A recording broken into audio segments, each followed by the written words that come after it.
Part one में हमने देखा था कि जैन डिनर के लिए बिंगले के घर जाती है, लेकिन उस दिन थोड़ी बारिश हो जाती है जिसके कारण वो थोड़ा बीमार हो जाती है और वो एलिज़ाबेथ को एक लेटर लिखती है कि यहाँ पर बारिश थोड़ी ज़्यादा हो गई है जिसके कारण मुझे जुकाम हो गया और मैं घर नहीं आ पाई। तो वो एलिज़ाबेथ को लेटर में लिख कर बताती है कि तुम यहाँ आ जाओ, मुझे यहाँ अकेले अच्छा नहीं लग रहा है। तो ये बात सुनते ही एलिज़ाबेथ जो है नीदरफील्ड के लिए तुरंत ही निकल जाती है, पैदल ही चली जाती है नीदरफील्ड। बहन हो तो ऐसी, वाह। फिर आगे देखते हैं क्या होता है। तो फाइनली वो बिंगले के घर पहुंचती है जहाँ पर डार्सी और कैरोलिन ब्रेकफास्ट कर रहे होते हैं और ये दोनों एलिज़ाबेथ का वेलकम करते हैं। एलिज़ाबेथ वहाँ से पैदल आती है, वो थोड़ा उस पर धूल मिट्टी जम जाता है, वो थोड़ी गंदी हो जाती है। तो कैरोलिन इसके देखकर थोड़ा चिढ़ती है, फिर उसे बोलती है कि तुम्हारी बहन ऊपर वाले कमरे में आराम कर रही है। फिर एलिज़ाबेथ जो है ऊपर चली जाती है अपनी बहन से मिलने के लिए।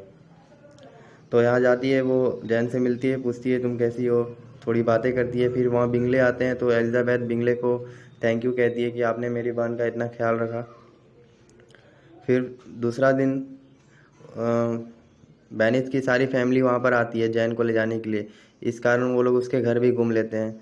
तो वो लोग आते हैं, बैठते हैं, एक दूसरे से बातें करते हैं। फिर जाने का टाइम हो जाता है।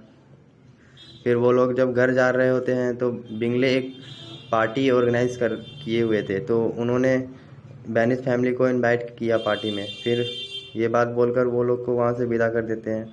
तो ये लोग वहाँ से निकल जाते हैं घर के लिए। और इधर ये मिस्टर कॉलिंस जो कि इस कहानी के जोकर हैं, ये यहाँ पर आ गए होते हैं अपना हक का हिस्सा लेने, और बेनिथ फैमिली की किसी एक बेटी से शादी करने के इरादे से ये घर आए हुए होते हैं। आगे देखते हैं अब।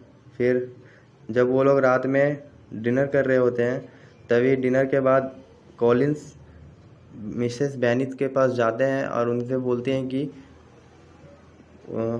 मुझे आपकी बड़ी बेटी जैन पसंद है, मुझे उससे शादी करना है। लेकिन उसकी माँ बोलती है कि जैन का कुछ ही दिन में शादी होने वाला है, क्योंकि वो मिस्टर बिंगले से प्यार करती है। ये बात बोलकर वो मना कर देती है, बोलती है लेकिन मेरी छोटी बेटी एलिज़ाबेथ है, उससे उससे आप बात कर सकते हैं। ये बोलकर वो वहाँ से चली जाती है।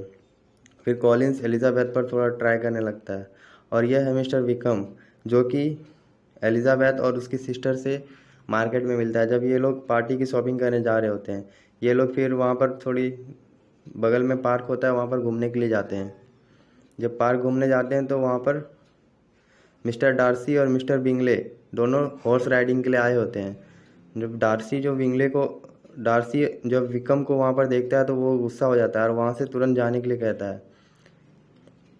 और ये सब एलिज़ाबेथ देख लेती है, उसे कुछ शक होता है। तो फाइनली वो मिस्टर विकम से पूछ ही लेती है कि ये डार्सी तुम्हें देखकर इतना चिड़चिड़ा क्यों हो गया, यहाँ से क्यों चला गया। तो फिर मिस्टर विकम उससे बताता है कि डार्सी के जो फादर थे, उसके अंडर में मेरे फादर काम करते थे। तो उनके फादर ने मुझे अपने संपत्ति में हिस्सा देने की बात की थी, लेकिन डार्सी जो है वो मुझे 1 रुपया भी नहीं दिया और मुझे ऐसे ही निकाल दिया। थोड़ा झूठ वूठ बोलकर विकम हीरो बनने की कोशिश करता है और डार्सी को यहाँ पर बुरा भला बताता है। फिर नेक्स्ट डे वो लोग पार्टी में जाते हैं। एलिज़ाबेथ अपनी बेस्ट फ्रेंड चार्लोट के साथ भी वहाँ आती है। ये दोनों मिलकर विकम को वहाँ पर ढूंढती है, क्योंकि विकम को भी इसने इनवाइट करने के लिए बोला था। तो ये दोनों मिलकर उसे ढूंढने लगती है, लेकिन पूरे पार्टी में विकम उसे कहीं नहीं मिलता है। तो वो सोचती है कि शायद डार्सी ने ही उसे यहाँ पर आने से मना किया है। लेकिन वहाँ पे फिर कैरोलिन्स सॉरी कॉलिन्स आता है और वो एलिज़ाबेथ से डांस के लिए पूछता है। तो एलिज़ाबेथ अचानक से ये पूछता है तो वो मना नहीं कर पाती है, वो कॉलिन्स के साथ डांस करने लगती है। फिर ये उससे थोड़ा बात करने की कोशिश करता है, लेकिन फिर बाद में वो एलिज़ाबेथ डार्सी के पास जाती है और डार्सी से पूछ ही लेती है। डार्सी एलिज़ाबेथ से डांस के लिए पूछता है। तो ये सोचती है अच्छा मौका है डार्सी से बात करने का, तो वो इसके साथ भी डांस करने के लिए रेडी हो जाती है। ये दोनों डांस कर रहे होते हैं, तभी अचानक से ये पूछ लेती है कि तुमने ही मिस्टर विक्रम को इस पार्टी में आने से मना किया है, क्योंकि तुम उसे देखना नहीं चाहते हो और तुमने उसे अपने फादर के संपत्ति से कोई हिस्सा नहीं दिया, इसलिए ये बोलकर एलिजाबेथ वहाँ से चली जाती है। फिर ये कॉलिंस जो है, ये मिस्टर डार्सी के जो आंट है लेडी कैथरीन, उसके अंडर में ये काम करता है। तो कॉलिंस डार्सी को वहाँ देखता है तो उसे जाकर रिस्पेक्ट देता है, उसके आगे अपना सिर झुकाता है और डार्सी से पूछता है आप कैसे हैं। फिर फाइनली कॉलिंस और बिंगले कैरोलिन जो है मिस्टर बिंगले की बहन, ये देखती है कि ये इसका भाई जैन से थोड़ा ज़्यादा अट्रैक्ट हो गया है। तो ये देखकर उसको थोड़ा गुस्सा आता है, बोलती है वो लोग गरीब हैं, उसके साथ तुम इतनी ज़्यादा बातें मत करो। फिर नेक्स्ट डे मिस्टर बेनिथ और वो लोग सब आपस में बैठकर डिनर कर रहे होते हैं। तो तभी कॉलिंस एलिजाबेथ को प्रपोज कर देता है और वहाँ से सारी उसकी फैमिली वहाँ से चली जाती है। कॉलिंस जब उसको प्रपोज करता है तो एलिजाबेथ थोड़ी इम्प्रेस हो जाती है, मतलब थोड़ा उसको अजीब लगने लगता है और वो उसको बताती भी है कि मैं आपसे शादी नहीं कर सकती, मुझे आप पसंद नहीं है, आप मेरे टाइप की नहीं है, ऐसे बोलकर उसको मना कर देती है। लेकिन कॉलिंस उसको थोड़ा फोर्स करने लगता है, तो गुस्सा में वो घर से बाहर दौड़ जाती है।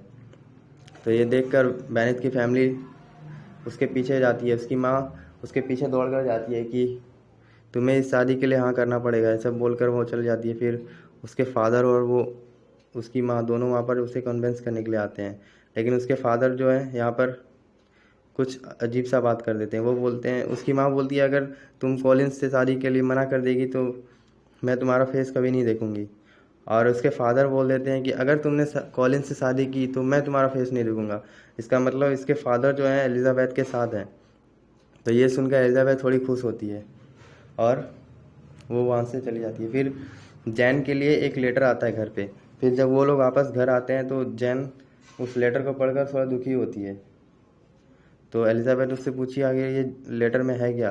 तो वो बताता है, उसमें लिखा होता है कि कैरोलिन जो है जैन को लेटर लिखती है कि वो लोग अब वापस लंदन जा रहे हैं और मिस्टर बिंगले जो है वो मिस्टर डार्सी की बहन जॉर्जियाना से शादी करने वाला है, ऐसा बोलकर वो लेटर लिखकर भेज देती है ताकि ये उससे प्यार करना छोड़ दे, ऐसा बात करके। फिर ये लोग वापस लंदन के लिए निकल जाते हैं। फिर एलिजाबेथ बोलती है कि आखिर उसने ऐसे बिना बताए तुम कैसे चला गया, तो इसके लिए तुम्हें भी लंदन जाना पड़ेगा, क्योंकि एलिजाबेथ की भी आंटी और अंकल लंदन में रहते हैं जिनका नाम गार्डिनर है। तो ये उसका भी सामान पैक कर देती है और बोलती है कि तुम वहाँ जाओ और किसी भी तरह उनसे मिलने की कोशिश करो। फिर नेक्स्ट डे वो भी लंदन चली जाती है। बाकी का वीडियो नेक्स्ट पार्ट में देखेंगे, पार्ट 3 में।